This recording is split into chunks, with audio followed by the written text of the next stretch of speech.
Hello guys, അങ്ങനെ നമ്മുടെ shopping ഒക്കെ കഴിഞ്ഞു. സാധനങ്ങളെല്ലാം പെട്ടിയിലാക്കുന്ന ടൈമാണ് കേട്ടോ അത്. ഇതൊക്കെ എന്തിനാണെന്നല്ലേ, നാട്ടിൽ പോകാനാ ഗൈസ്.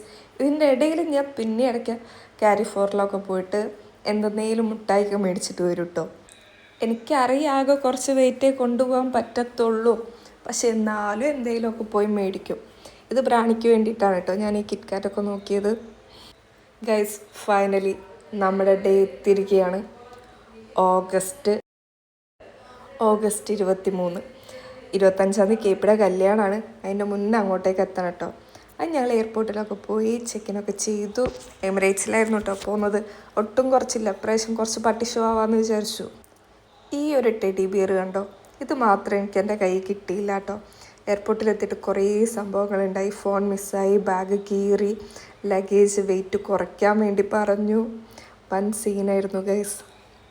അങ്ങനെ ഞങ്ങളിതാ ചെക്കിൻ അങ്ങനെ ചെക്കിനൊക്കെ കഴിഞ്ഞതാ നമ്മൾ ഫ്ലൈറ്റ് കയറാൻ വേണ്ടി പോവാണ് ഗൈസ്. ഭയങ്കര എക്സൈറ്റഡ് ആയിരുന്നു. ഞാൻ പറഞ്ഞിട്ടുണ്ടായിരുന്നു അങ്ങോട്ടേക്ക് പോകുന്ന വീഡിയോ എടുത്തപ്പോൾ ഞാൻ ഒട്ടും എക്സൈറ്റഡ് അല്ല, എൻ്റെ ഫസ്റ്റ് ഫ്ലൈറ്റാണ്. പക്ഷെ ഇപ്രാവശ്യമുണ്ടല്ലോ ഞാൻ ഭയങ്കരമായിട്ട് എക്സൈറ്റഡ് ആയിരുന്നു. അതിനകത്ത് കയറിയ ഉടനെ ഞാൻ ഹെഡ്സെറ്റും വെച്ച് AR റഹ്മാൻ്റെ പാട്ടൊക്കെ കേട്ടിരുന്നു കേട്ടോ. പിന്നെ എനിക്ക് വിശന്ന് എൻ്റെ കണ്ണിൽ നിന്നൊക്കെ പുക വരാൻ തുടങ്ങി. അപ്പോഴേക്കും ഒരു 10 മണിയൊക്കെ ആയപ്പം നമുക്ക് ഫുഡൊക്കെ കൊണ്ടുവന്ന് തന്നു. ഫുഡ് കൊള്ളായിരുന്നോ ചോദിച്ചാൽ വിശപ്പുകൊണ്ട് ഞാൻ എല്ലാം കഴിച്ചു കേട്ടോ. ഗൈസ്, ഫൈനലി നമ്മൾ നാളെ എത്തുകയാണ്.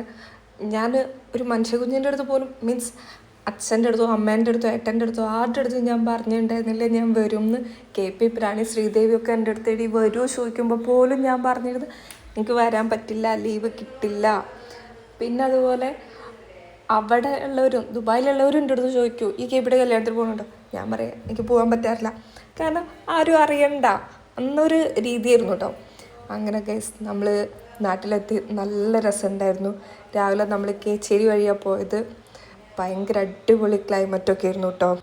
നാട്ടിലെത്തിയപ്പോൾ എൻ്റെ ഉള്ളിലെ സൈക്കോക്കെ എണീച്ചു.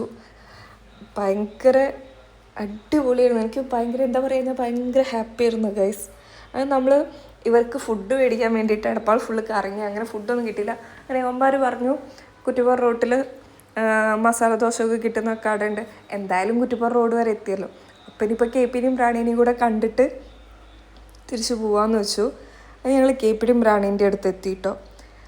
പ്രാണിയുടെ അടുത്ത് എത്തിയപ്പം പ്രാണീനെ വിളിച്ചപ്പം പ്രാണി കരഞ്ഞുകൊണ്ട് വരുന്നുണ്ട് കേട്ടോ. അവൾ പക്ഷെ ലാസ്റ്റ് മൊമെൻ്റ് വരെ വിചാരിച്ചിട്ടുണ്ടായിരുന്നു ഞാൻ വരും. ഞാൻ ഗൈസ് KPയുടെ അടുത്ത് പോയപ്പോൾ ഞാൻ സർപ്രൈസ് ആയി. KPക്ക് അറിയൂല എന്നാണ് ഞാനും പ്രാണി എപ്പോഴും പറയാറ്. പക്ഷേ KPക്ക് അറിഞ്ഞു ഗൈസ്.